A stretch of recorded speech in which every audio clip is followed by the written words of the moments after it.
A lot of what I've written about is controversial. Probably everything that I've written about is controversial for one reason or another. But nothing so much as, ironically, music. For some reason, people desperately want music to be an adaptation, even though, as far as I'm concerned, the evidence for any of those theories is pretty flimsy. And I think it's because people confuse the notion of an adaptation in Darwin's strict biological sense, namely a heritable feature of an organism that led its ancestors to have more surviving offspring in the environment in which it evolved. Adaptive in a sense of being healthy, valuable, desirable, worth promoting. People want the kinds of things that they think are important in life to be biological adaptations, to be part of human nature.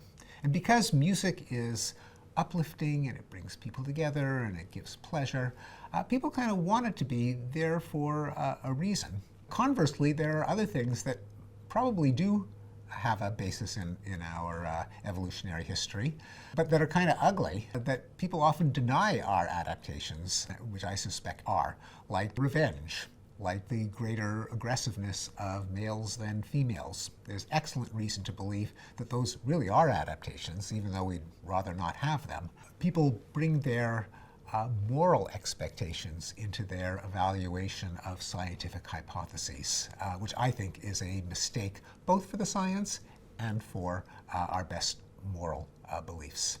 The moral and political emotional colorings of human nature set the stage for perhaps my most controversial book called The Blank Slate, The Modern Denial of Human Nature. The Blank Slate, or tabula rasa, referring to the hypothesis that I reject, namely that the mind is a blank slate without any evolutionary structuring. I tried to diagnose why so many hypotheses about human nature, about differences between the sexes, about intelligence and the way it's distributed across people, of motives like anger and revenge and jealousy and fear and disgust, why they should be so controversial, why they should get people exercised. My best guess is that there are 4 fears that people have of a non-blank slate, 4 fears of human nature that led to the blank slate becoming a kind of politically correct belief in the 20th century. And each one of these fears, I believe, is unfounded. It's a non sequitur, and the fears are groundless. One of them is what I call the fear of inequality. One of the great advantages of a blank slate is that 0 equals 0 equals 0. If we're all blank slates, we're all the same. That means that men can't be better than women, women can't be better than men, no one can be smarter or more honest or braver or harder working or more conscientious than anyone else, because those things we aren't born with in the first place. Therefore, the ultimate equality would be sameness. Now, I think this is a mistake. I think it's, first of all, not true of people. We're not clones. We're not blank slates. We really do have some differences.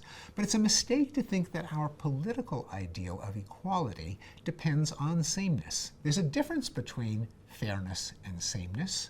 Political equality is the moral commitment that we treat people as individuals according to their merits, and that we don't prejudice them by some average characteristics of their ethnic group or their sex or their background in judging them as individuals. That's a moral stance. It should not be confused with the idea that we are all blank slates or clones. In fact, I think that if you have a commitment to equality, as I do, the last thing you want to do is say that it depends on us all being identical, because as the evidence starts to trickle in and eventually pour in that we're not all indistinguishable, that men and women aren't exactly the same in every detail on average, that not every person is identical to everyone else, you don't want to say, well, okay, I guess bigotry was right after all.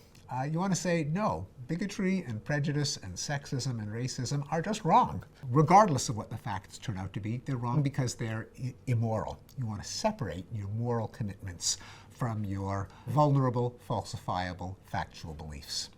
The second fear is what I call the fear of imperfectability.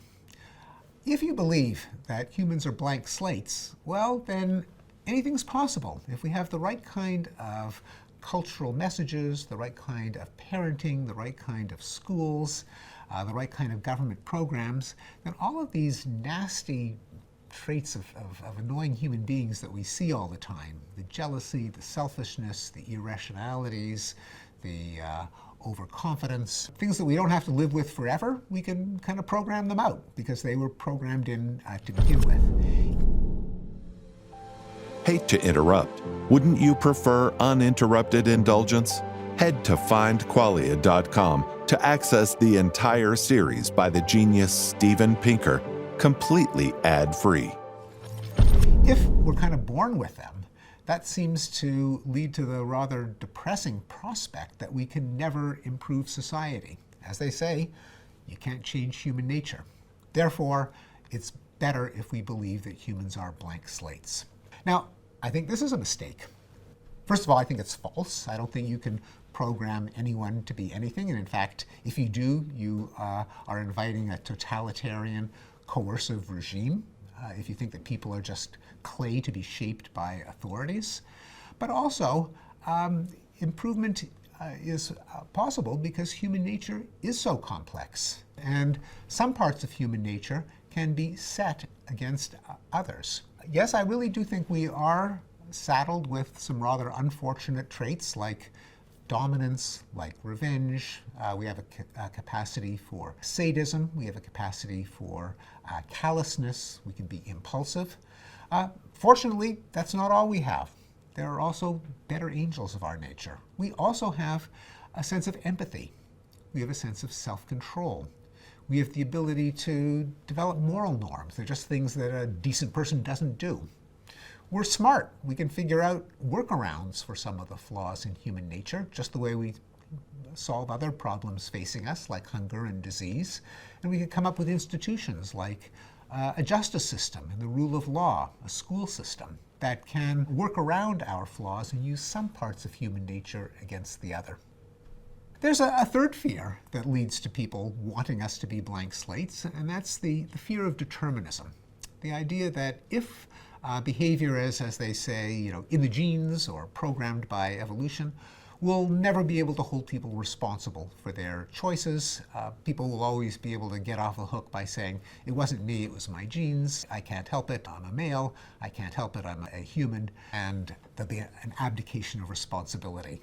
By the way, this is a kind of fear that could also be leveled against the blank slate theory, because if we're products of our upbringing, as B.F. Skinner said, if our behavior is the result of our history of reinforcement and our current stimulus situation and free will is a myth, well, we can't hold people responsible in that scenario either. And in fact, Skinner didn't want to. He wrote a bestseller called Beyond Freedom and Dignity, saying we should throw out the notion of moral responsibility because people are products of their environments. And as with the fear that people might use their genes or their evolution to get them off the hook, there's the possibility that people could use their upbringing to get them off the hook, as in the famous comedy song Gee Officer Krupke from West Side Story, in which the juvenile delinquents taunt the police officer by saying, we're depraved on account of we're deprived. So I think it's a mess. It's a poor way of thinking about responsibility. The way to think about responsibility is that even if down deep we really are our brains, we are complex physical systems. I don't think there is a miracle that takes place in the brain every time we make a decision. I don't think there's a soul or a ghost. On the other hand, our brain is so complex that we respond to the expectations of other people, including other people holding us responsible. If we know that if you rob a liquor store, you'll go to jail. If you cheat on your spouse, other people will look down on you. Well, you factor that into your decisions, and you don't cheat, you don't rob, you don't steal, you don't kill. That's a way in which people can be held responsible, even if there's no miracle that goes on when we make decisions. Finally, there's a vague fear that I call the fear of nihilism, that somehow meaning and purpose depends on there being an immortal soul that is perhaps rewarded for its choices in an afterlife. And if it turns out that we're just our brains and that when we're dead, that's the end, well, people won't have anything to live for. Now, I think this too involves a kind of intellectual laziness. For one thing, I don't think there's anything particularly uplifting about belief in an afterlife, because it devalues life on Earth. It says that our years that are alive are an infinitesimal fraction of our existence. Why not blow yourself up to achieve the rewards of martyrdom in paradise? Knowing that every moment of life is a finite, precious gift is what makes us value our lives and the lives of others.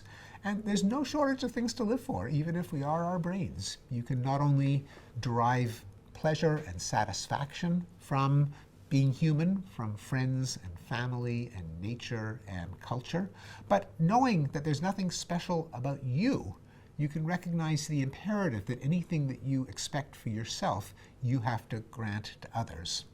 As the philosopher Spinoza said, those under the influence of reason want nothing for themselves that they don't also want for all of humanity.